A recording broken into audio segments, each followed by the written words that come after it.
Hello दोस्तों, अद्भुत कहानी सागर में आपका स्वागत है। आज की हमारी कहानी है बेइज्जती।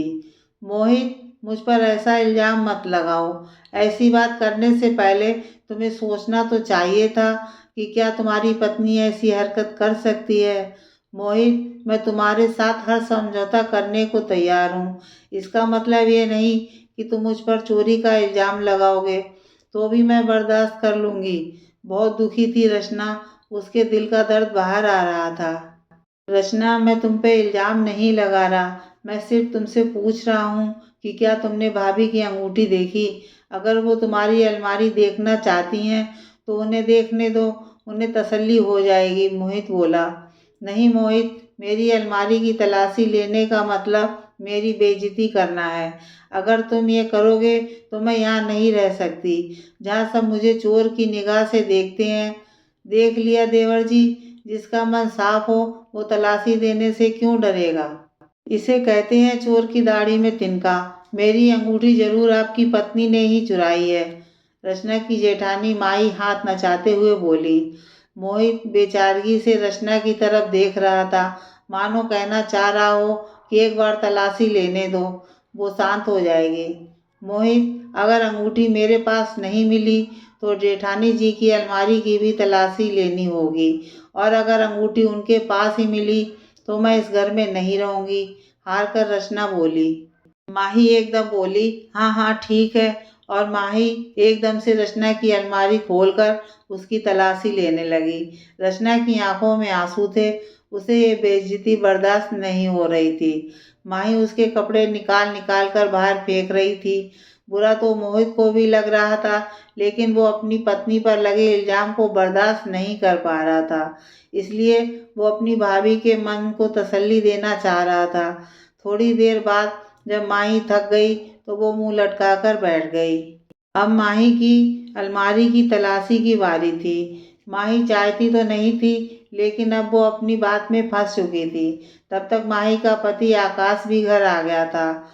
जब उसे सारी बात पता लगी तो उसने माही को खा जाने वाली नज़र से देखा और बोला, माही की अलमारी की तलाशी मैं खुद दूंगा, लेकिन उसकी नौबत नहीं आएगी, क्योंकि माही की अंगूठी मेरे कोट की जेब में है।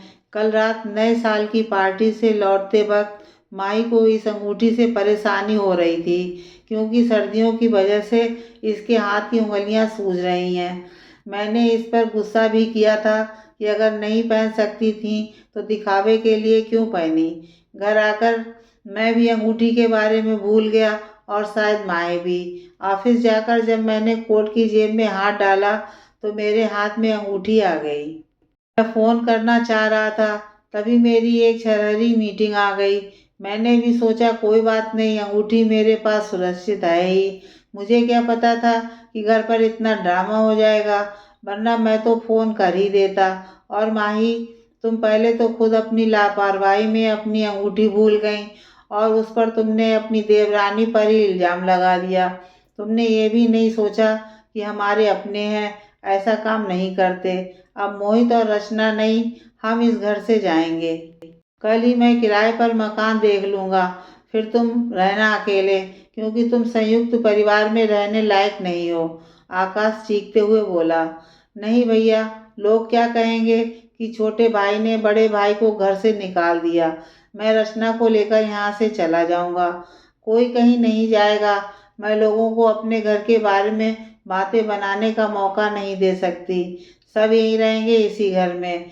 अब तक चुप बैठी उनकी माँ मिताली जी बोली। नहीं माँ, जब रचना पर इल्जाम लगा तब तो आप चुप बैठी थी। मैं माही के साथ हर तरह का समझौता कर सकता हूँ, लेकिन यह बर्दाश्त नहीं कर सकता कि वो मेरे ही परिवार के लोगों पर उंगली उठाए। अगर आपको हमारे साथ चलना हो तो आप चल सकती हैं, लेकिन रचना इस घर को छोड़कर कहीं नहीं जाएगी, कहकर आकाश वहाँ से चला गया। मोहित ने रचना को गले लगा लिया। मुझे माफ़ करना रचना, लेकिन मैं मजबूर था। मैं किसी को तुम्हारे ऊपर उंगली उठाने का मौका नहीं देना चाहता था। रचना ने मोहित को माफ़ कर दिया। उसे आशा थी कि एक दिन उसकी जेठानी को उसकी वैल्यू समझ आ जाएगी और वो उसके साथ प्यार से रहेगी। क्या रचना का ये सपना पूरा होगा? क्या माही उसके साथ प्यार से रह सकेगी? क्या देवरानी जेठानी में बहनों का प्यार हो सकेगा? इसी आशा में रचना अपनी अलमारी ठीक करने चल दी।